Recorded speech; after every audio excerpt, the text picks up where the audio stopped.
If हम velocities की बात करते हैं, ठीक है, तो पहले को मैंने बोला था मीन वेलोसिटी, दूसरे को मैंने बोला था रूट मीन स्क्वायर वेलोसिटी।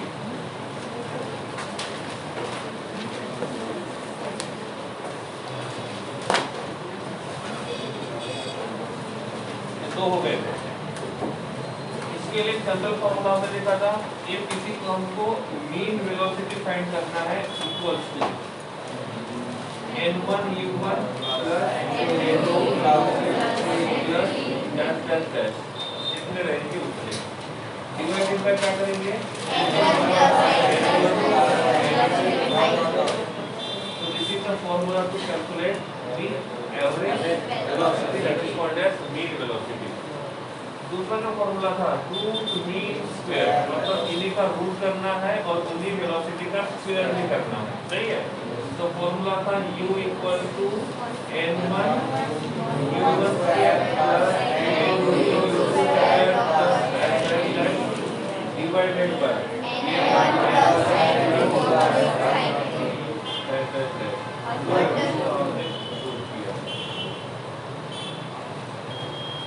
ठीक है। तो कभी कभी ऐसा होता है किसी क्वेश्चन में कि आपको ये पूछा जाता है कि 3 या 4 जितने भी पार्टिकल्स हैं उन पार्टिकल्स का इंडिविजुअल वेलोसिटी दिया जाएगा और ये पूछा जाएगा कि इनका आपको एवरेज वेलोसिटी निकालना है जिसको हम लोग मीन वेलोसिटी बोलेंगे, या फिर ये पूछा जाएगा कि रूट मीन स्क्वायर वेलोसिटी आपको निकालना है। वेलोसिटी 3 टाइप की आती है, एक को बोलेंगे मीन वेलोसिटी, दूसरे को बोलेंगे रूट मीन स्क्वायर वेलोसिटी और तीसरे को बोलते हैं मोस्ट प्रोबेबल वेलोसिटी।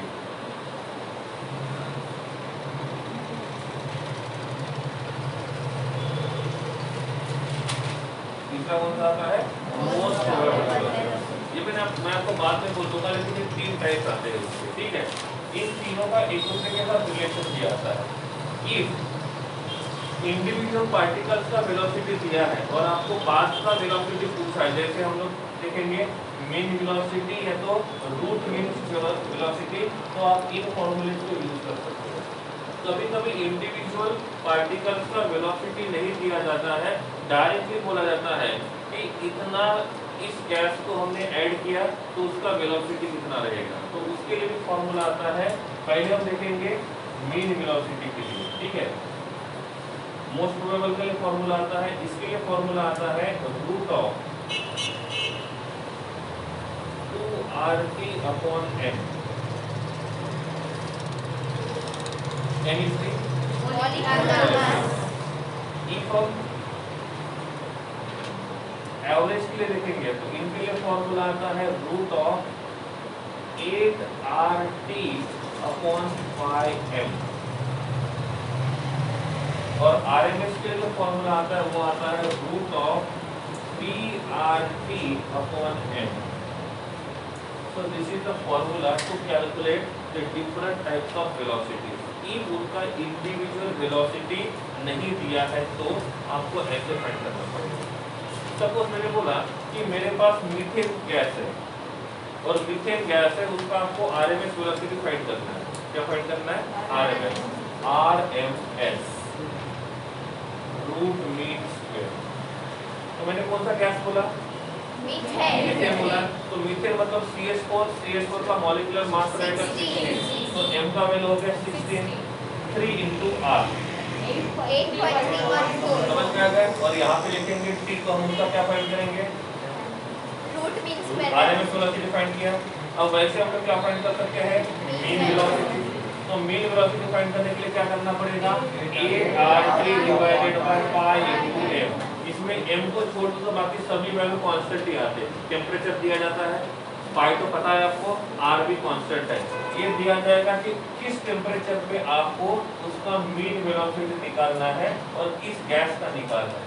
अब क्वेश्चन में दिया था कि मीथेन का निकालना है इस टेम्परेचर के ऊपर। मान लिया टेम्परेचर 27 डिग्री सेल्सियस है, तो आपको T का वैल्यू मिल गया। हमने मीथेन गैस बोला तो क्या मिल गया, m मिल गया। पाई कांस्टेंट है, R कांस्टेंट है, तो आप कैलकुलेशन करके क्या फाइंड कर सकते हो, मीन वेलोसिटी फाइंड कर सकते हो। तो आप किसी एक पर्टिकुलर गैस के लिए मीन वेलोसिटी भी फाइंड कर सकते हो, आरएमएस वेलोसिटी भी फाइंड कर सकते हो और मोस्ट प्रोबेबल वेलोसिटी भी फाइंड कर सकते हो। अभी के लिए आपको मोस्ट प्रोबेबल वेलोसिटी का फाइंड करना है। इसका मतलब क्या होता है ये मैं बाद में बताऊंगा, समझ में आया? ठीक है, तो ये वो फॉर्मूलेज है, ये तब यूज करना है जब हमको इंडिविजुअल पार्टिकल का एनर्जी नहीं दिया है। इफ इंडिविजुअल पार्टिकल्स का एनर्जी दिया है तो हम इन फॉर्मूलेज को यूज करेंगे, नहीं दिया है तो इनको यूज करेंगे। Right on formulas first.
ठीक है, हो गया लिख के? अब मैं यहाँ पे लिखता हूँ मेरे पास मीथेन है, मेरे पास क्या है? मीथेन। मीथेन के बारे में देखेंगे तो molecular formula will be CH4। Molecular formula क्या रहेगा? CH4। और अब मैं आपको पूछता हूँ इस मीथेन का आपको मीन वेलोसिटी निकालना है, साथ में रूट मीन स्क्वायर निकालना है, और बाद में आपको पूछा कि आपको मोस्ट प्रोबेबल वेलोसिटी निकालना है।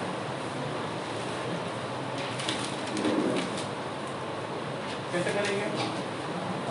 पहले फॉर्मूला लिखेंगे मीन वेलोसिटी का, ठीक है? तो मैं यहाँ पे लिखता हूँ वेलोसिटी मीन, सही है? तो हमने यहाँ पे लिखा वेलोसिटी मीन। मीन वेलोसिटी का फॉर्मूला क्या है? फॉर्मूला है 8RT/m, और यहाँ पे मैंने टेम्परेचर दे दिया है 27 डिग्री सेल्सियस। कितना? 27 डिग्री सेल्सियस। तो क्या होगा?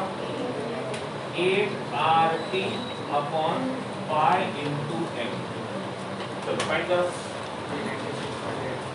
सर पाई की वैल्यू 22/7 ले लो। हाँ, पाई की वैल्यू अराउंड 22.7 यूज करो, 3.14 यूज करो, दोनों सही है। Both values are possible. आप कोई भी यूज कर सकते हो, 22.4 भी यूज कर सकते हो।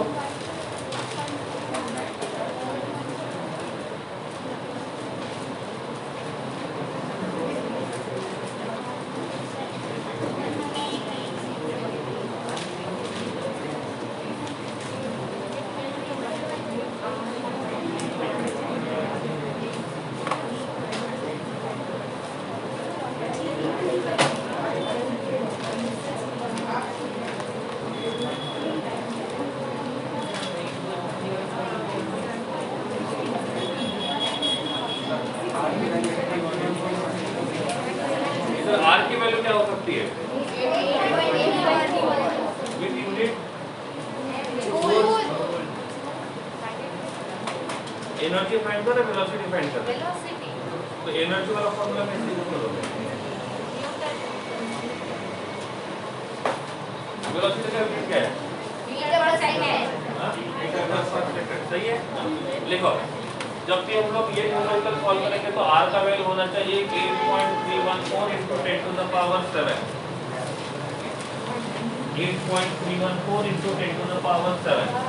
यहाँ पे r का वैल्यू लिखना है 8.314 × 10⁻7।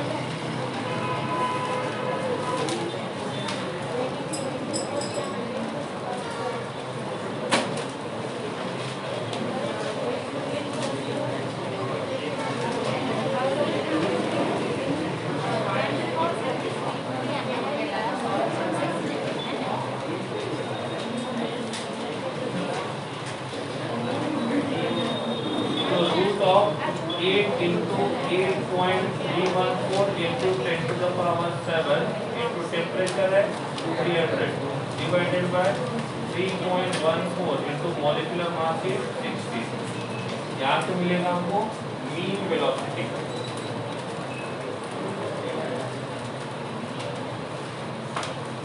उसके बाद निकालना है हमको कौन सा velocity, average velocity, RMS velocity. तो आरएमएस वेलोसिटी का फॉर्मूला क्या है, 3.2 log 3RT/m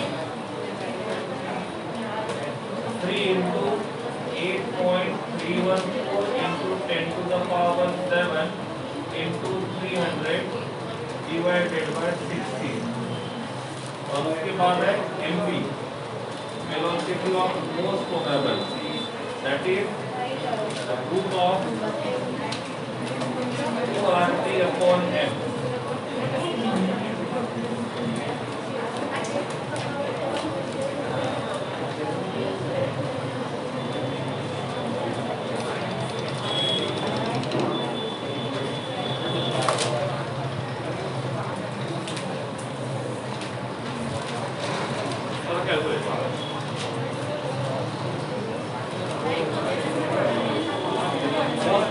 आरएमएस और एमपी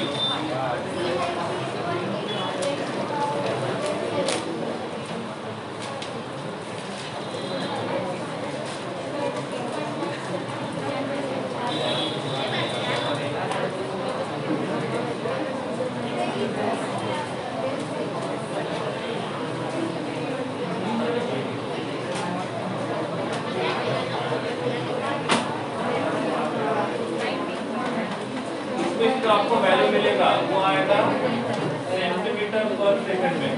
आप इसको मीटर पर सेकंड में कन्वर्ट कर सकते हो।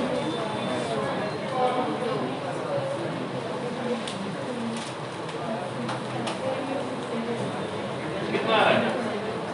8.89 सेंटीमीटर। नहीं, सेंटीमीटर में। सेंटीमीटर। इस सेंटीमीटर में कितना आ रहा है? 8.89 सेंटीमीटर पर सेकंड। आप इसको मीटर में भी कन्वर्ट कर सकते हो।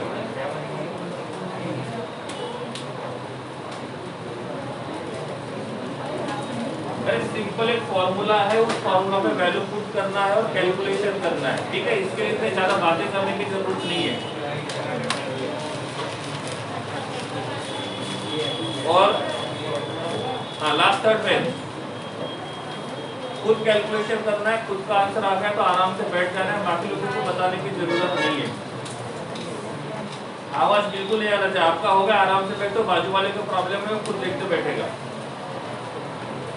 सिंपल कैलकुलेशन करना भी नहीं आएगा तो क्या फायदा फिर।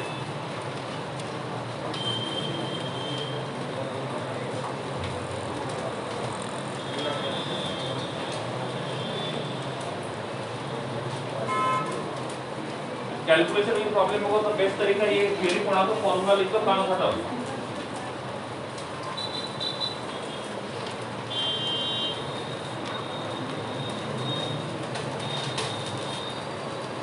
कितना आ गया, कितने लोगों का? इसका कैलकुलेशन किया आपने?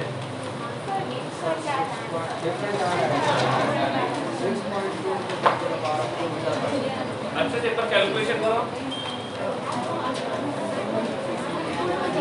629.27।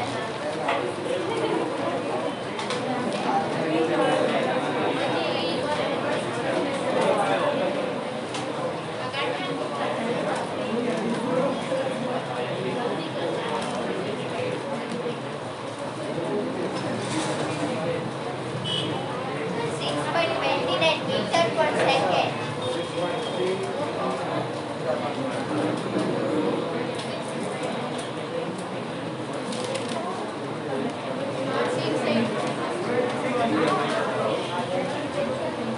सर फर्स्ट वाला गलत है।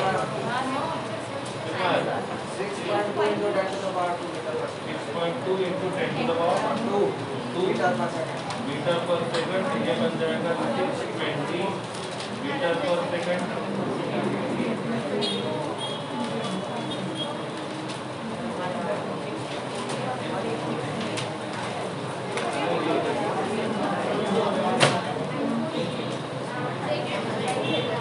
बाद में निकालना है एमपी मोस्ट प्रोबेबल।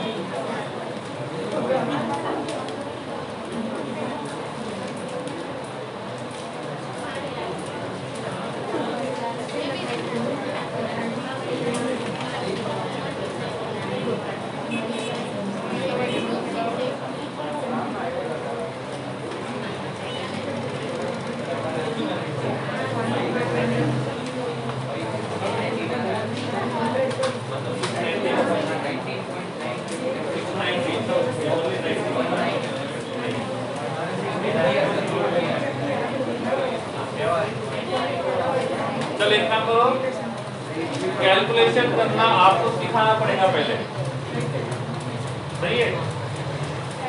यहाँ पे सिंपल मल्टीप्लिकेशन और डिवीजन ही है और फिर भी आप लोगों का आंसर नहीं आ रहा है।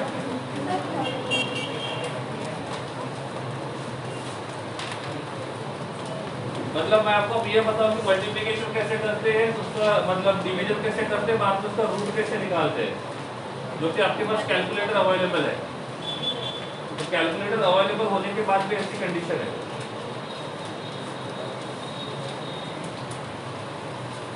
क्या फायदा है तो न्यूमेरिकल देने का, मेरी पढ़ा दो, फॉर्मूला लिख दो, न्यूमेरिकल आप टेक्स्ट बुक से देख लो, काम हो जाएगा।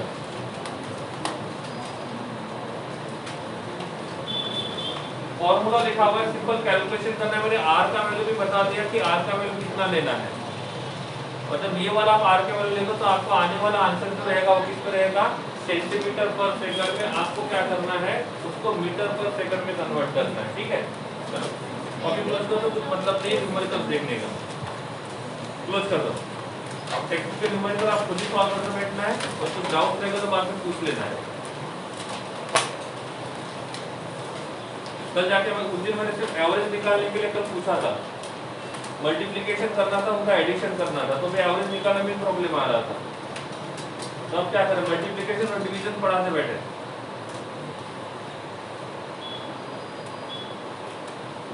इफ आपको वेलोसिटीज फाइंड करना है तो तीन टाइप के हमने वेलोसिटीज देखे हैं, मीन, आरएमएस और मोस्ट प्रोबेबल।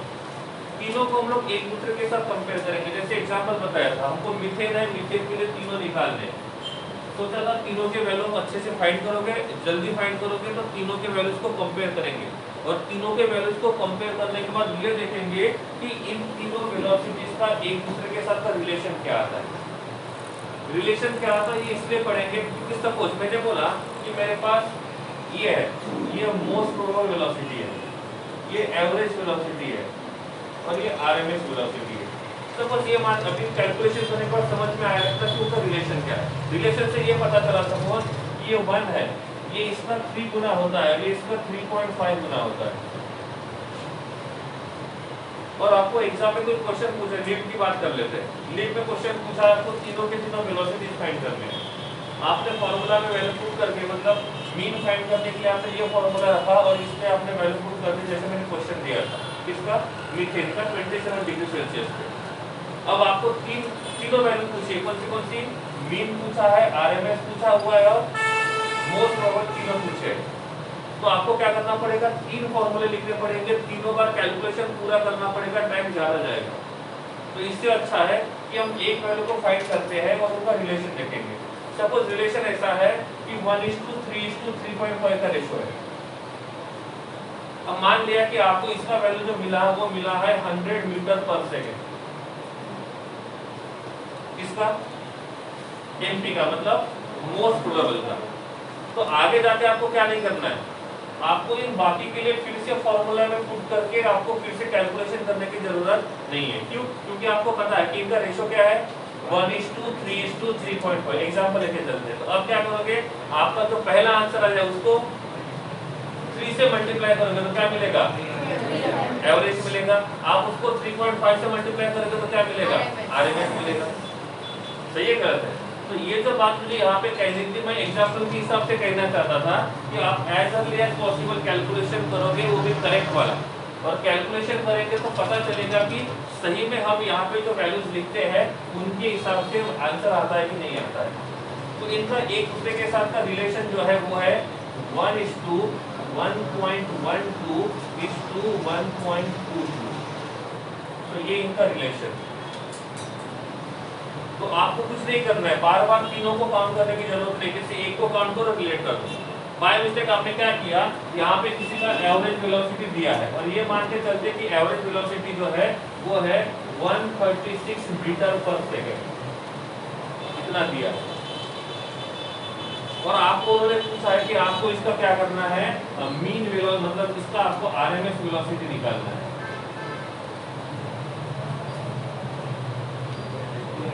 ये वाला यूज कर सकते हैं, कैसे? एवरेज और आरएमएस का रिलेशन देखेंगे, ठीक है। तो इनका रिलेशन क्या है, एवरेज और आरएमएस। जब एवरेज होता है 1.12, तो एवरेज कितना रहेगा, मतलब आरएमएस कितना रहेगा 1.22, तो हम लिखेंगे 1.12, तो ये कितना रहेगा 1.2। ये किसके लिए था, एवरेज के लिए। ये किसके लिए था, आरएमएस। यहाँ पे किसका वैल्यू दिया हुआ है, एवरेज का, तो लिखेंगे 136। तो आपको पूछा है कि ये आरएमएस कितना रहेगा, समझ में आ रहा है।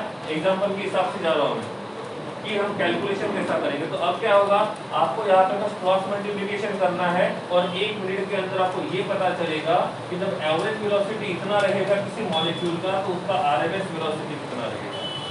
और इसीलिए ये फॉर्मूले से कैलकुलेशन करने से अच्छा है, हम सिंपली यहाँ पे ये ध्यान में रखते हैं कि इनका एक दूसरे के साथ का रिलेशन क्या रहेगा। तो रिलेशन क्या है, याद रखेंगे MPAV RMS, क्या लिखेंगे, MPAV RMS। एक बार क्वेश्चन पूछा गया था, कि ऐसे गैस का नाम दिया गया था, कोई X नाम का गैस है और उसका टेम्परेचर दिया था और पूछा गया था इफ हम इस गैस का इस टेम्परेचर के ऊपर डिफरेंट वेलोसिटी फाइंड करते हैं, तो आपको ये बताना था कि इनमें से कौन से वेलोसिटी का वैल्यू ज्यादा रहेगा और किसका वैल्यू कम रहेगा। तीन वेलोसिटी कौन से, मीन, आरएमएस और एमपी। तो इफ हम यहाँ पे देखते हैं तो किसका वैल्यू ज्यादा होता है, तो इनका रिलेशन क्या रहेगा, देखो गैस कोई भी रहे उसका आरएमएस हमेशा सबसे ज्यादा रहेगा और मोस्ट प्रोबेबल हमेशा कम रहेगा। तो ये तो हमको पता है, मतलब सीक्वेंस में देखेंगे तो आरएमएस का वेलोसिटी हमेशा ज्यादा रहेगा, उससे एवरेज वेलोसिटी कम रहेगा और सबसे कम रहेगा मोस्ट प्रोबेबल। वो गैस कोई भी पूछे, टेम्परेचर कोई भी रहे, इनका रिलेशन हमेशा वही रहेगा। डिफरेंट कब होगा, उन्होंने बोला है एक पर्टिकुलर गैस के लिए T1 के ऊपर ये फाइंड करना है, T2 के ऊपर ये फाइंड करना है, T3 के ऊपर ये फाइंड करना है। गैस तो सेम है तो मॉलिक्यूलर मास सेम रहेगा, लेकिन तीनों का टेम्परेचर अलग अलग दिया है तो टेम्परेचर डिफरेंट रहेगा। ऐसे टाइम पे आपको फिर से कैलकुलेट करना होगा, लेकिन कंडीशन सेम है, गैस सेम है, उसका टेम्परेचर भी सेम है, तो आपको क्या करना होगा, इस मेथड से सॉल्व करना होगा, इससे इजी हो जाएगा। ठीक है, तो एक है मीन, आरएमएस और एमपी। याद रखने के लिए MPAV RMS, MPAV RMS 1, 1.12, 1.2। अब क्वेश्चन आता है कि इसका मतलब क्या है, मोस्ट प्रोबेबल का। यहाँ से इतना तो पता चल गया कि कौन सा वेलोसिटी ज्यादा रहेगा, कौन सा ज्यादा रहेगा, आरएमएस ज्यादा रहेगा और एमपी सबसे कम रहेगा। अब मान के चलते हैं कि हमने कोई एग्जाम लिया और उस एग्जाम का हमने रिजल्ट डिस्प्ले कर दिया और उस रिजल्ट के हिसाब से हमको ग्राफ निकालना है। तो यहाँ पे हम लिखते हैं कि मार्क्स कितने मिले और इस साइड में लिखेंगे नंबर ऑफ स्टूडेंट, क्या तो लिखेंगे fraction of student, fraction of student. ठीक है, अब यहाँ पे जो मार्क्स रहेंगे वो कैसे रहेंगे, मिनिमम, और इस साइड में जो मार्क्स रहेंगे वो कैसे रहेंगे, मैक्सिमम। तो नॉर्मली जब भी कोई रिजल्ट लगता है तो क्या होता है, सभी स्टूडेंट को मार्क्स इक्वल आते हैं, लेकिन किसी ने पूछा, मतलब हमको डिस्प्ले करना है कि एवरेज मार्क्स फाइंड करो, तो क्या करेंगे, सभी स्टूडेंट के मिला के कितने मार्क्स मिले हैं, divided by number of student, मतलब हम निकाल क्या करें, एवरेज निकाल रहे हैं। तो ऐसे को हम बोलते हैं मीन वेलोसिटी या तो मीन एवरेज। तो हम यहाँ पे मार्क्स का एवरेज निकालेंगे। तो मार्क्स का एवरेज कैसे फाइंड किया, टोटल मार्क्स कितने हैं और नंबर ऑफ स्टूडेंट्स कितने हैं। हम परसेंटेज ऐसे फाइंड करते हैं, सब्जेक्ट्स कितने हैं और टोटल मार्क्स कितने मिले सभी सब्जेक्ट के मिला के, और उनको हम डिवाइड करेंगे नंबर ऑफ सब्जेक्ट से, तो क्या मिलेंगे, हमको एवरेज मिलेगा कि एक सब्जेक्ट में आपको एवरेजली कितने मार्क्स मिले हैं। तो यहाँ पे फ्रैक्शन ऑफ स्टूडेंट्स वर्सेस हमने क्या किया, मार्क्स का ग्राफ प्लॉट किया। तो नॉर्मली ऐसा होता है जब भी कोई रिजल्ट लगता है तो बहुत कम स्टूडेंट ऐसे होते हैं जिनको बहुत ज्यादा मार्क्स मिले हैं। तो मैक्सिमम स्टूडेंट को क्या होता है, मीडियम रेंज के ज्यादा स्टूडेंट होते हैं, मैक्सिमम रेंज के या मिनिमम के? मीडियम पेपर है, लेवल मीडियम है, डिपेंड करता है। फिर आप बोलोगे सर डिपेंड करता है पेपर के ऊपर, पेपर टफ रहेगा तो मिनिमम वालों का क्वांटिटी ज्यादा रहेगा और मैक्सिमम वालों का बहुत कम रहेगा। मीडियम लेवल का पेपर है तो मोस्ट ऑफ द स्टूडेंट्स को जो मार्क्स मिलेंगे वो मैक्सिमम मिलेंगे, मिनिमम मिलेंगे या मीडियम रेंज में रहेंगे। तो ग्राफ प्लॉट कर दिया, तो ये ग्राफ ऐसे है, ठीक है। अब हम इधर जाएंगे तो मार्क्स बढ़ेंगे या कम होंगे? बढ़ेंगे। तो मिनिमम मार्क्स मिलने वाले स्टूडेंट्स कम है, मैक्सिमम मिलने वाले भी कम है, लेकिन मीडियम रेंज के जो स्टूडेंट्स रहेंगे वो सही है। अब यहाँ पे हम लोग नंबर लिखते हैं, ठीक है। सपोज ये मान के चलता हूँ कि ये है 10, ये 20 मार्क्स है, ये 30 मार्क्स है, ये 40 मार्क्स, ये रहेंगे 50, this is 60, this is 70, this is 80, this is 90 और यहाँ पे हम लोग इसको थोड़ा छोटा कर लेते हैं,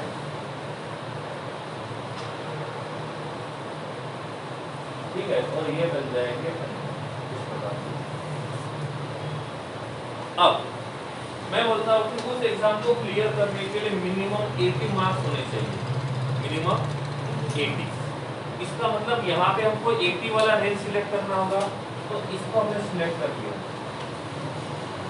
तो इतने फ्रैक्शन ऑफ स्टूडेंट्स जो रहेंगे वो उस एग्जाम को क्वालिफाई करेंगे, सही है। मान लेते हैं फर्स्ट अटेम्प्ट है, तो इतने फ्रैक्शन ऑफ स्टूडेंट ने एग्जाम को पास किया। और इतने ने क्यों पास किया? क्योंकि हमने रेंज कितना रखा? 80। तो जिन स्टूडेंट को मार्क्स 80 से ज्यादा है वो क्या करेंगे, उस एग्जाम को क्वालिफाई करेंगे, और जिन स्टूडेंट्स को नंबर ऑफ मार्क्स कम है वो उस एग्जाम को क्वालिफाई नहीं करेंगे। अब मैं आपको पूछता हूँ, मैक्सिमम फ्रैक्शन ऑफ स्टूडेंट्स ने जो मार्क्स लिए हैं वो कितने हैं? क्वेश्चन क्या है? मैक्सिमम फ्रैक्शन ऑफ स्टूडेंट्स ने जो मार्क्स लिए हैं वो कितने हैं?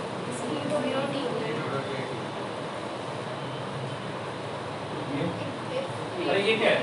फ्रैक्शन ऑफ स्टूडेंट्स है ना, यहाँ पे फ्रैक्शन ऑफ स्टूडेंट कम था, 10 के ऊपर मान के चलते इतना था, 20 के ऊपर देखेंगे तो ये इतना रहेगा, 30 पे देखेंगे तो ये इतना हो गया, 40 पे देखेंगे तो यहाँ पे है, 50 पे देखेंगे तो यहाँ पे है, ये रहेगा यहाँ पे 60, ये रहेगा 70, ये रहेगा 80। तो मैं आपको पूछता हूँ, फ्रैक्शन ऑफ स्टूडेंट्स मैक्सिमम यहाँ पे है,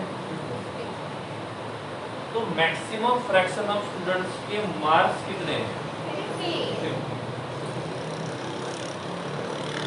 ठीक है, हो गया। तो इसको बोलते हैं मोस्ट प्रोबेबल मार्क्स, ये वाला। पहले मार्क्स के हिसाब से जाएंगे, बाद में हम लोग वेलोसिटी के हिसाब से देखेंगे, ठीक है। तो मोस्ट प्रोबेबल का मतलब होता है जो मैक्सिमम नंबर ऑफ स्टूडेंट्स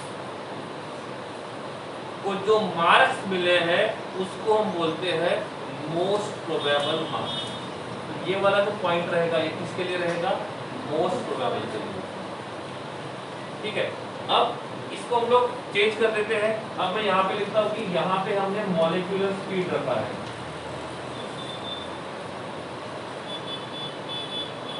और यहाँ पे हमने फ्रैक्शन ऑफ मॉलिक्यूल्स रखा है, ठीक है। अब एक कंटेनर है, उस कंटेनर में बहुत सारे गैसियस पार्टिकल्स हैं।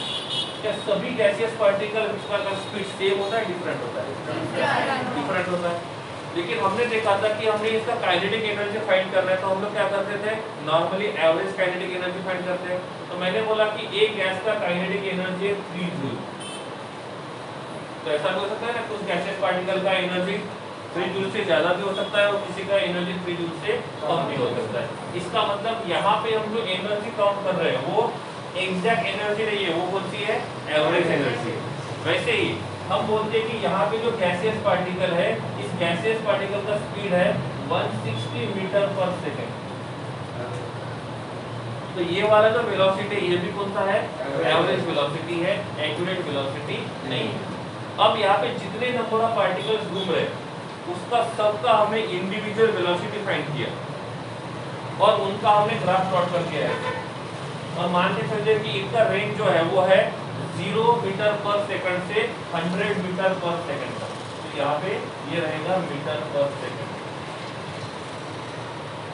सही है।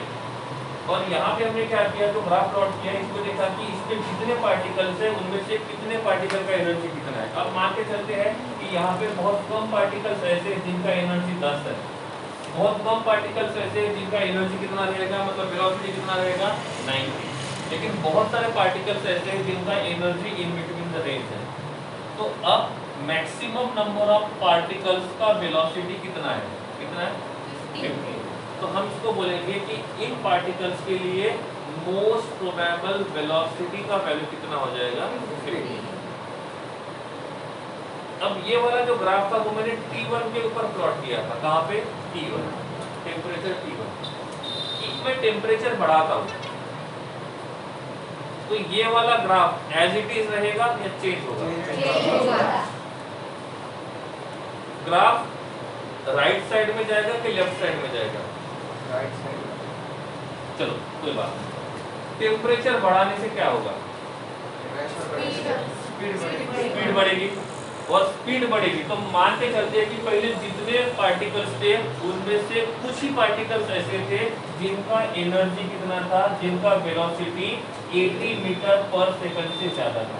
अब मान लेते हैं कि यहाँ पे जो ये फ्रैक्शन है तो टोटल पार्टिकल में से ओनली 20% पार्टिकल्स ऐसे हैं जिनका एनर्जी, जिनका वेलोसिटी कितना था 80 मीटर पर सेकंड से ज्यादा था, ये T1 पे। अब हम टेम्परेचर को बढ़ा देंगे। टेम्परेचर को बढ़ाने के बाद 80 मीटर पर सेकंड से ज्यादा वेलोसिटी वाले पार्टिकल्स 20% ही रहेंगे, उससे ज्यादा रहेंगे या उससे कम रहेंगे? ज्यादा। तो ये वाला जो ग्राफ रहेगा वो शिफ्ट हो जाएगा और ये इधर चले जाएगा, और ये जो रहेगा वो T2 पे। तो पहले 80% से ज्यादा वाले, मतलब 80 मीटर पर सेकंड से ज्यादा वाले 20% थे। अब ये मान के चलते हैं कि अब 80% से ज्यादा वाले जो रहेंगे ये 35% है। तो एनर्जी बढ़ा कैसे? तो ग्राफ ऐसे दे दिया, आपको पूछा T1 और T2 में से कौन ज्यादा होना चाहिए? T2 का वैल्यू जो रहेगा वो T1 से ज्यादा रहेगा। मतलब इफ हम किसी का टेम्परेचर बढ़ाते हैं इसका मतलब उनकी गैस के पार्टिकल्स का काइनेटिक एनर्जी बढ़ेगा, काइनेटिक एनर्जी बढ़ेगा मतलब उनका स्पीड बढ़ेगा। तो ग्राफ जो रहेगा वो इस प्रकार से रहेगा। अब ये जो था इसको हमने बोला था एमपी वेलोसिटी, मतलब मोस्ट प्रोबेबल वेलोसिटी, सही है। तो ये जो दूसरा वाला ग्राफ है इसके लिए मोस्ट प्रोबेबल वेलोसिटी कहाँ पे आएगी?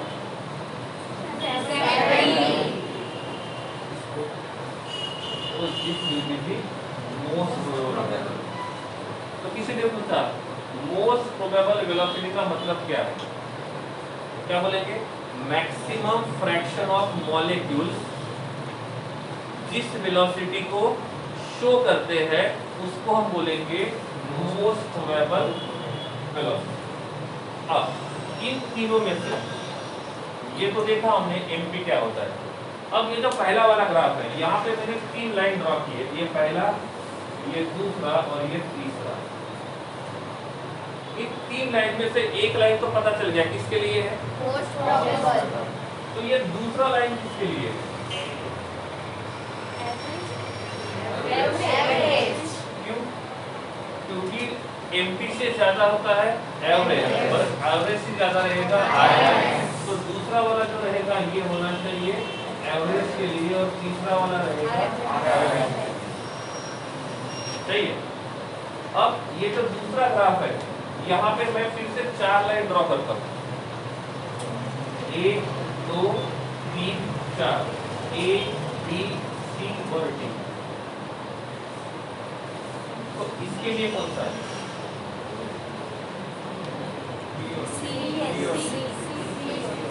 एवरेज के लिए देखो ये दोनों तो पॉसिबल ही नहीं है। क्यों? क्योंकि मोस्ट प्रोबेबल जो है वो सबसे कम होता है, और हम इस साइड में जाके तो स्पीड बढ़ रहा है। इसका मतलब हम इनको कंसीडर करते हैं तो इनका वेलोसिटी मोस्ट प्रोबेबल से कम रहेगा। लेकिन यहाँ पे जो रिलेशन देखा था उसके हिसाब से मोस्ट प्रोबेबली सबसे कम है। तो ये दोनों का जो रहेगा वेलोसिटी, ये वेलोसिटी इससे ज्यादा ही रहेगा। सबसे ज्यादा कौन रहेगा? आरएमएस। ये जो रहेगा ये रहेगा आरएमएस के लिए और ये जो रहेगा वो एवरेज के लिए। ठीक है, इस प्रकार से।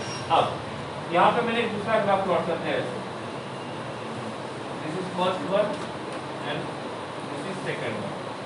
इसको लिखा T1, इसको लिखा T2। Which is greater? T1 is greater। दूसरा क्वेश्चन आता है, यहाँ पे ऐसे पॉइंट्स दिए जाते हैं और पूछा जाता है कि इन पॉइंट्स में से कौन सा पॉइंट जो रहेगा वो एमपी के लिए रहेगा, कौन सा एबी के लिए रहेगा, कौन सा आरएमएस के लिए। ठीक है, तो इसमें हम देखेंगे तो T1 का वैल्यू ज्यादा रहेगा और T2 का वैल्यू जो रहेगा वो कम रहेगा।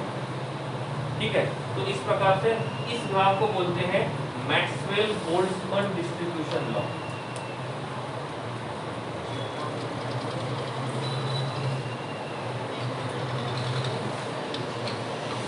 इसको बोलते हैं मैक्सवेल बोल्ट्जमैन डिस्ट्रीब्यूशन लॉ।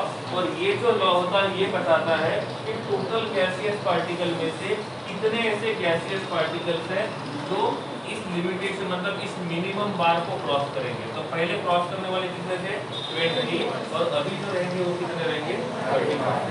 ठीक, हम टेम्परेचर को बढ़ाते हैं। हम टेम्परेचर ज्यादा बढ़ाएंगे तो ये परसेंटेज जो रहेगा वो ज्यादा बढ़ेगा। अब जितना टेम्परेचर ज्यादा बढ़ाओगे उतना ही इस ग्राफ का हाइट जो रहेगा वो कम हो जाएगा। तो टेम्परेचर बहुत ज्यादा बढ़ाते तो ग्राफ जो रहेगा वो ऐसा हो जाएगा। लेकिन ये वाला जो रहेगा ये हमेशा क्या रहेगा? इसके बगल में रहेगा, इसके बाहर में रहेगा। ठीक है, इतना मैं डिस्कशन नहीं करना है किसी प्रकार से भी।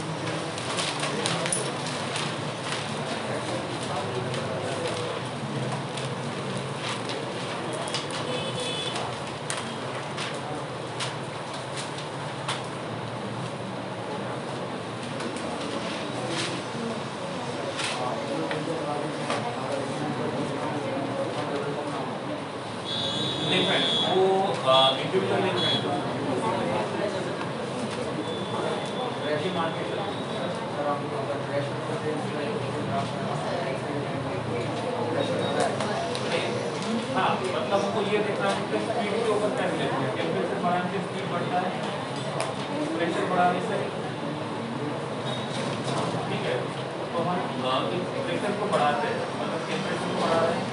टेम्परेचर बढ़ेगा तो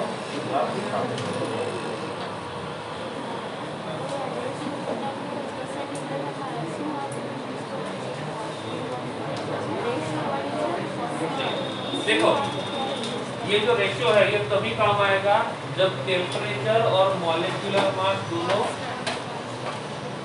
सेम है। मतलब कभी ऐसा हुआ उन्होंने बोला कि आपको CH4 का एवरेज वेलोसिटी निकालना है एट 27 डिग्री सेल्सियस और उसी क्वेश्चन में दिया है आपको CO2 का मीन वेलोसिटी मतलब आरएमएस वेलोसिटी निकालना है एट 39 डिग्री सेल्सियस। तो ऐसे टाइम पे आप इसका एवरेज वेलोसिटी निकाल के इसके आरएमएस के साथ कंपेयर नहीं कर सकते। क्यों? क्योंकि ये इक्वेशन तब काम आएगा जब उनका मॉलिक्यूलर मास और जब उनका टेम्परेचर कैसे रहेगा? कांस्टेंट रहेगा। इन दोनों का मॉलिक्यूलर मास डिफरेंट है और इन दोनों का टेम्परेचर भी डिफरेंट है। ये भी मान लिया कि चलो टेम्परेचर सेम है लेकिन मॉलिक्यूलर मास डिफरेंट है, तो उनके लिए ये जो रेशियो रहेगा ये काम नहीं आएगा। तो ये रेशियो तब काम आएगा जब मॉलिक्यूलर मास और टेम्परेचर दोनों कांस्टेंट है, दोनों सेम है।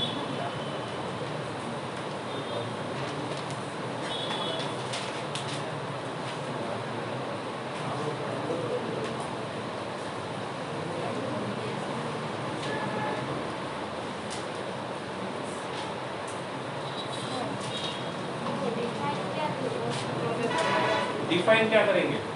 डिफाइन करेंगे the velocity shown by maximum number of particles.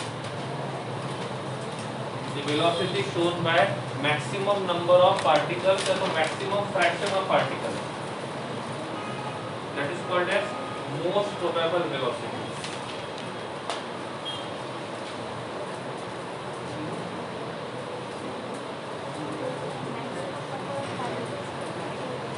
Velocity shown by maximum number of particles or maximum number of fraction of particles.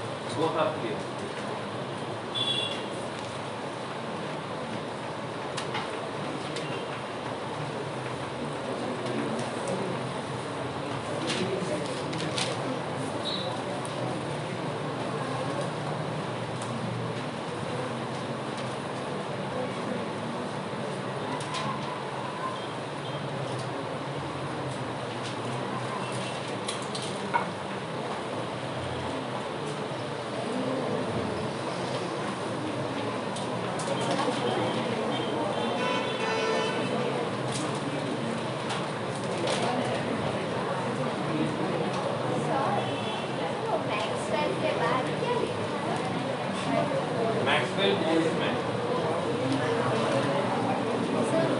Temperature बढ़ाने से फ्रैक्शन ऑफ पार्टिकल्स में कम हो रहा है। ये सिर्फ टेम्परेचर का रिलेशन बताता है, बाकी का नहीं।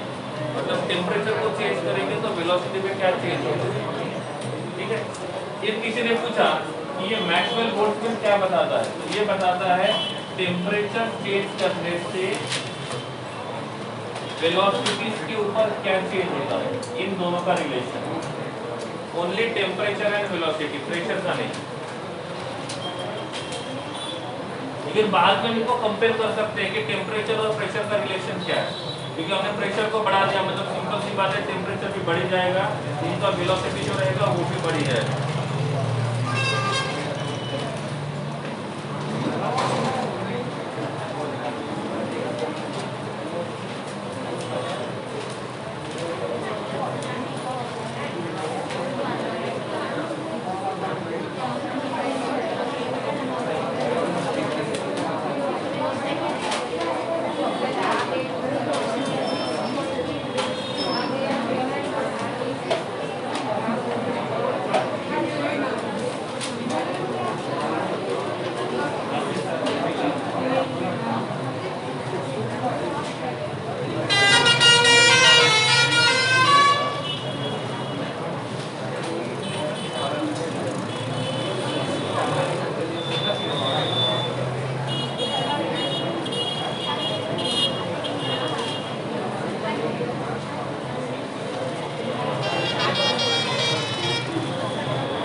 चलेगा चलेगा।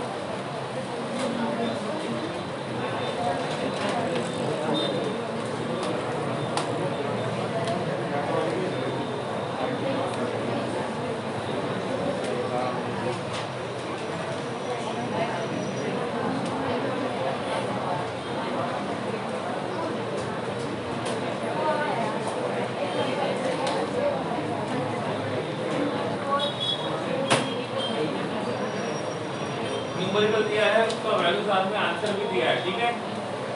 पर कैलकुलेट